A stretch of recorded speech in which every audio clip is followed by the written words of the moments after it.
설교를 하기에 앞서서 여러분에게 잠깐 얘기를 먼저 드리도록 하겠습니다. 마이크로 매니징에 대해서 혹시 아십니까? 마이크로 매니징 들어보신 적 있으십니까? 마이크로 매니징 아시는 분 손 한번 들어보실래요? 마이크로 매니징? 아무도 안 계세요? 이 말을 처음 들으시는 분들이 네요, 다들. 제가 설명해 드리면은 마이크로 매니징이란 게 뭐냐면요, 어떤 사람을 모든 일을 직접 지시하고 세부 사항까지 다 간섭하는 것을 말합니다. 그러니까 모든 것들을 지시하고 모든 것들을 감시하고 이런 건 이렇게 해라 저렇게 해라 세부 디테일을 지시를 하는 걸 말해요. 그래서 결국 그렇게 하게 되면 어떤 이제 문제가 발생을 하게 되냐, 상대방은요, 그거를 받는 사람은 판단력이 떨어지고요, 자율성을 잃어버리게 되는 겁니다. 회사에서 이제 상사가 일일이 보고하라고, 그리고 일일이 간섭하게 되는 겁니다. 왜 내 보고 없이 이렇게 했어? 왜 시키지도 않은 일을 했어? 왜 내가 시킨 일을 하지 않지? 막 이런 식으로 한 말들이 있잖아요. 이런 질문이 많아질수록, 이런 것들이 많아질수록 그 직원들은, 그 부하 직원들은 점점 스스로 생각하는 거를 안 하게 됩니다. 스스로 생각하지 않고 지시 받은 것만 하겠다, 내 몫만 하겠다, 이런 마음으로 자기 안에 벽을 세워버립니다. 이와 관련돼서 한 통계가 있는데요, 포브스에서 직장인 중에 79%가 이 마이크로 매니징을 당했다고 합니다. 그 중에 이 79% 중에 69%는 이직을 고려를 해봤다고 해요. 이직을 생각을 해봤고 실제로 그 문제로 마이크로 매니징을 당해서 그 문제로 회사를 떠난 사람은 36%에 달한다고 합니다. 이 통제 방식은 이 마이크로 매니징은 사람을 질리게 하고요, 사람을 떠나게 만듭니다. 이 통제 방식은요, 회사에만 있는 게 아니라요, 아이들의 세계에도 깊숙이 파고들고 있습니다. 제가 지난주에 뉴스를 봤는데 여러분들도 그 뉴스 보셨는지 모르겠습니다. 한 초등학교에서 소풍과 운동회를 없애기로 결정을 했답니다. 아이들이 이제 운동회 하다 보면 소리도 지르고 막 하잖아요. 그러니까 민원 들어오고 하니까 귀찮으니까 이제 그걸 없앤 거예요. 운동회도 없애고 소풍도, 이제 소풍 가서 애들 뛰어돌고 하다 보면 통제가 안 되고 넘어지기라도 하면 막 탕이가 쏟아지고 하니까, 그래서 부모도 그렇고 교사도 마찬가지로 결국 소풍도 운동회도 없는, 그 사고 없는 길을 선택을 했습니다. 그 대가로요, 아이들이요, 운동장에 있는데 운동장에 나가서 놀지를 못합니다. 아이들은 다치진 않겠죠. 다칠 일은 없죠. 그런데요, 함께 자랄 수 있는 기회도 빼앗겼습니다. 우리는 그렇게 넘어지지 않는 환경과 넘어지지 않는 아이들을 만들었지만 결국은 성장할 수 없는 아이들을 만들게 되었습니다. 회사를 가든 학교에 가든 가정이든 교회든 우리는 점점 더 우리의 실수, 우리의 실패, 이런 것들을 악으로 여깁니다. 그리고 우리가 어떤 매니징하는 거, 통제하는 거, 이것들을 선으로 착각하는 사회 속에 살고 있는 것 같습니다. 그래서요, 그 결과 사람은 실패는 하지 않지만 결국 그 인격은 자라나지는 않습니다. 인간들의 이제 방향성이라는 게, 요즘 인간 사회들의 방향성이라는 게 점차 통제하려고 방향이 바뀌어 가고 있는데, 하나님은 어떠하셨는가, 하나님은 우리를 어떻게 대하셨는가 한번 바라봐야 할 줄로 압니다. 하나님은 인간에게 자유의지를 주셨습니다. 이 말 여러분도 들어보셨나요? 자유의지? 하나님은 인간에게 자유의지를 주셨습니다. 한번 따라해 볼까요? 자유의지. 한 번만 더요. 자유의지. 자유의지라는 건요, 옳고 그름, 선과 악, 그리고 사랑과 이별, 이 모든 것들을 인생 과정 중에 만날 수 있는 모든 선택지를 스스로 할 수 있는 능력입니다. 하나님은 우리에게 자유의지를 주셨습니다. 그런데 이 자유는요, 어떤 이론이나 개념 같은 게 아닙니다. 성경은 그것을 아주 구체적인 방식으로 보여줍니다. 바로 아담과 그 선악과의 이야기에서부터 시작되는데요, 하나님은 아담에게 이렇게 말씀하셨습니다. 창세기 2장 16절로 17절입니다. 한번 찾아볼까요? 창세기 2장 16절로 17절입니다.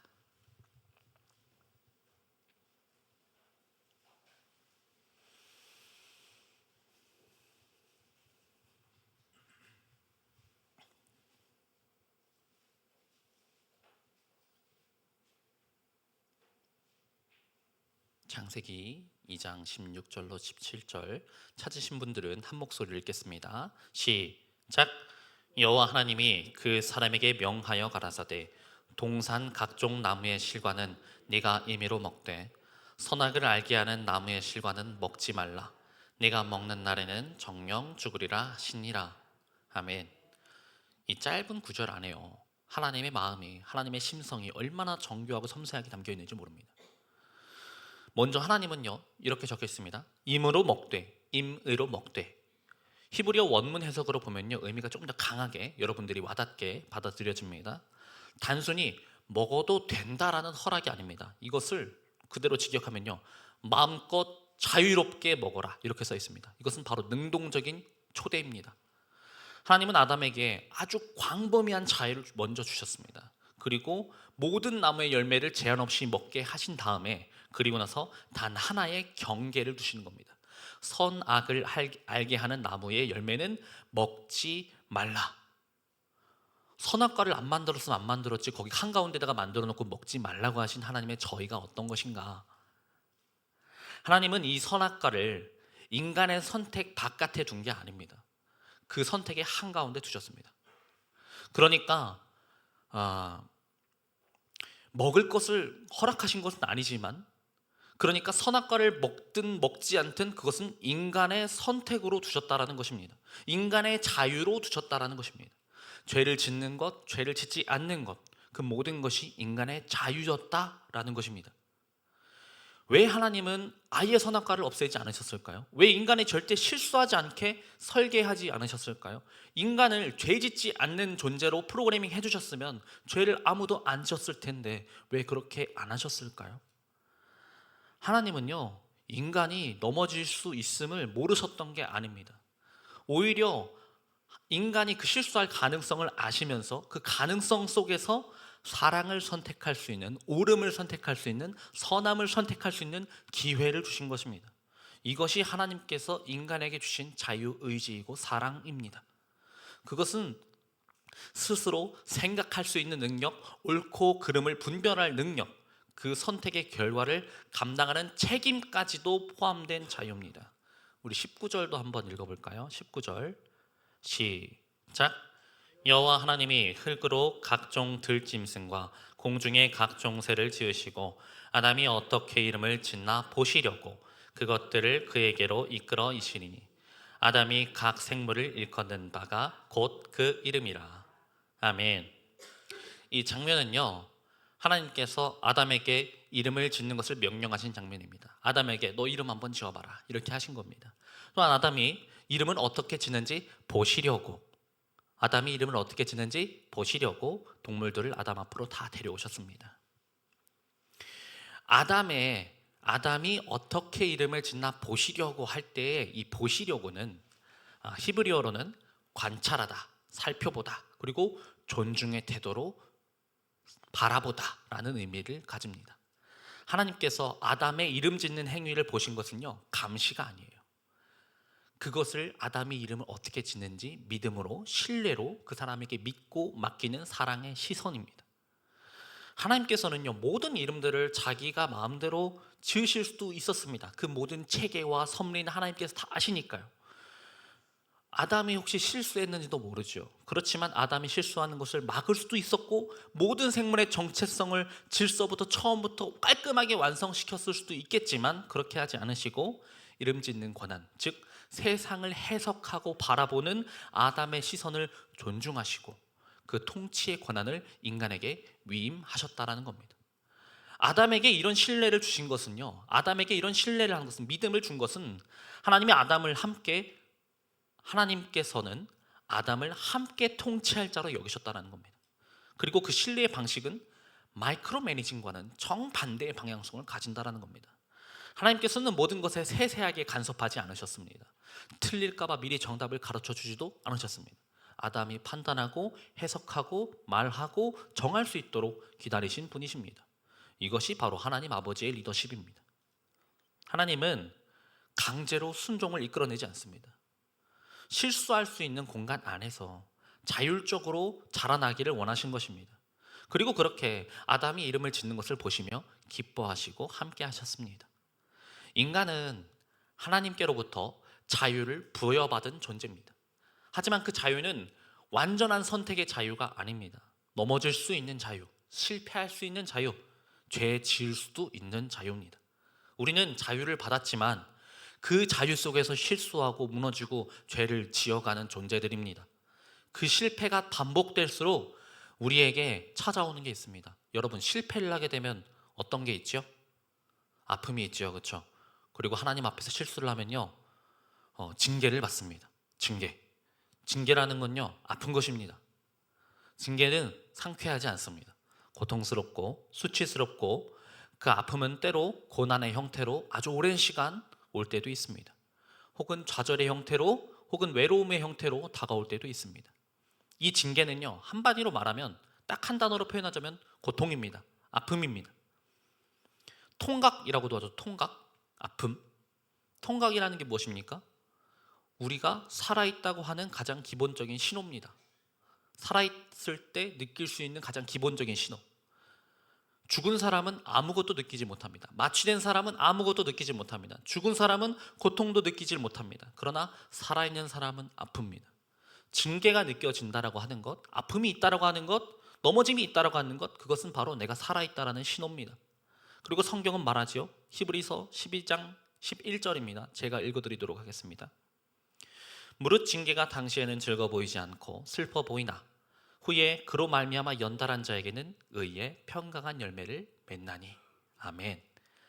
하나님은 우리가 실수하는 것도 아십니다. 우리가 죄를 짓고 징계를 받을 것도 알고 계십니다. 그러나 그 실수 속에 있는 우리를 버리지 않으시고 징계를 통해서 다시 성숙의 열매로 이끌어내시기를 원하시는 것이 하나님의 뜻이라는 것입니다. 징계는 하나님의 분노가 아니라 우리가 하나님의 자녀라는 증거라고 누누이 설명을 드렸습니다. 그 징계는요, 살아있는 자만 받습니다. 왜냐하면 살아있는 인간은 죄를 짓기 때문입니다. 우리가 아프다라는 것은, 우리가 징계를 받는다라는 것은 우리가 여전히 하나님 안에, 하나님 손 안에 있다라는 뜻입니다. 누가복음 15장에 있는 탕자의 비유를 여러분들 다 잘 아시지요? 그러나 그 얘기를 좀 해보겠습니다. 한 아들이 있습니다. 그는 아버지를 떠나 유랑을 합니다. 그가 떠난 이유는 정말로 단순했습니다. 자유를 갈망했기 때문입니다. 아버지 밑에서 살기에는 너무나도 숨이 막혔고 내 뜻대로 한번 뜻을 펼쳐보고자 한번 원했지요. 그는 그렇게 자신의 모든 소유를 가지고 집을 떠났습니다. 그리고 나가서 바깥에 나가서 모든 것을 탕진했고 마침내 아무것도 남아있지 않게 되었습니다. 그는 먹을 것도 없어서 돼지 사료를 먹는 신세가 되었지요. 그러나 그제서야 이제 생각이 듭니다. 내가 왜 집을 떠났을까? 아버지 집에는 먹을 것이 많을까? 그러면서 그 남자는 아버지의 집으로 돌아갑니다. 그는 아마 스스로도 알 것입니다. 자신의 몫을 분명 다 챙겨서 나왔기 때문에 그 집에 돌아가도 자신의 몫은 남아있지 않습니다. 그래서 그는 아들로서 가기에는 너무나 착잡하고 대우받을 자격이 없으니까, 그렇기 때문에 자기를 품꾼으로, 한 일꾼으로 해서 받아달라고 말할 심정으로 집으로 향해 걸어가고 있었습니다. 그런데 집으로 터덜터덜 그렇게 걸어가고 있는 그 길에 아버지가 먼저 그 남자를 보고 달려옵니다. 그 발걸음은 얼마나 급했는지, 그리고 아버지께서 안아주셨는데 그 품은 얼마나 따뜻했는지, 그리고 그 입맞춤은 멈출 줄을 몰랐습니다. 그리고 나서 아버지가 이렇게 말씀하십니다. 누가복음 15장 24절 제가 읽어드리도록 하겠습니다. 이 내 아들은 죽었다가 다시 살아났으며 내가 잃었다가 다시 얻었노라 하니 저희가 즐거워하더라. 아멘. 아버지는요, 그 탕자를, 실패한 아들을 꾸짖지 않으셨습니다. 밖에서 어떻게 살았는지, 어떻게 실수했는지, 얼마나 잃고 왔는지, 얼마나 탕진했는지 묻지 않으십니다. 그가 돌아왔다는 사실 하나만으로 아버지는 한달음에 달려오셨습니다. 탕자의 비유가 우리에게 가르쳐 줍니다. 하나님은 우리가 실패하지 않는 것을 원하시는 분이 아니라 실패한 후에도 돌아올 수 있는 길을 열어주시는 분이라는 것을 말합니다. 우리 삶에서 우리는 많은 것을 통제하고 싶어 하고 우리의 모든 계획대로 흘러가야 하고, 그렇게 흘러가야 우리 마음이 편하지요. 그렇지만 그것은 하나님의 방법은 아니라는 것입니다. 우리는 실수를 두려워하고 실패를 두려워합니다. 네, 맞습니다. 실수와 실패에 넘어지면 그것은 너무나 아픈 것이에요. 통증, 징계지요. 그러나 그것도 하나님께서 허락하신 우리들 삶의 일부분이라는 겁니다. 우리는 자꾸 넘어지면서 일어나는 법을 배우기도 하고요, 다시는 넘어지지 않는 법을 배워 나가는 중이기도 합니다. 넘어져 보지 않은 사람은 다시 일어나는 법을 알지 못합니다. 이것이 바로 하나님이 우리에게 자유의지를 주신 이유입니다. 하나님이 우리를 사랑하기 때문에 자유의지를 주셨다라는 것입니다. 그러니 여러분들도 사랑하는 사람에게 자유를 주십시오. 모든 것을 통제하고 모든 것을 보고받으려 하지 마십시오. 자유를 주십시오. 여러분이 사랑하는 사람에게 자유를 주었을 때 분명 그 사람은 실수할 겁니다. 넘어질 것을 아셔야 합니다. 그 사랑은 넘어짐을 통해 일어서는 법을 배우고 있습니다. 여러분이 사랑하는 사람에게 자유를 주었을 때 그들은 분명히 실수할 것입니다. 하지만 그는 그 실수와 실패를 통해서 자라날 것입니다. 왜냐하면 그 자유는 하나님께서 우리에게 먼저 주신 사랑의 방식이기 때문입니다. 아멘. 우리 기도하겠습니다. 하나님 아버지, 우리는 자주 실수하고 넘어지고 실패하며 낙담합니다. 그 아픔 속에서, 그 징계 속에서 자신을 원망하고 하나님을 오해하며 오랜 시간 살아왔습니다. 우리에게 생각할 자유, 선택할 자유, 그리고 실패하고 죄 짓는 자유까지 주신 하나님, 그 사랑 앞에 감사를 드립니다. 주님, 우리가 자유를 받았으니 이 자유를 남용하지 않게 하시고 실수 속에서 다시 일어서는 은혜를 깨닫게 하시고 징계를 두려워하지 않고 그 안에 담긴 하나님의 뜻을 분별하게 주님 도와주시옵소서. 그리고 우리도 누군가에게, 우리가 사랑하는 사람에게 실패할 고리를 내어주는 사람 되게 하여 주시옵소서. 내 자녀에게, 내 팀원에게, 공동체 안에 있는 모든 사람들에게 나누어 줄 수 있는 사람 되게 하여 주시옵소서. 주님, 우리의 실수보다 주님께서 더 크신 은혜로, 우리의 실패보다 주님께서 더 깊은 사랑으로 우리를 맞아주시는 것을 주님께 감사를 드리며 예수 그리스도의 이름으로 기도를 드립니다. 아멘. 다 같이 주여 삼창하고 기도하겠습니다. 시작. 주여, 주여, 주여.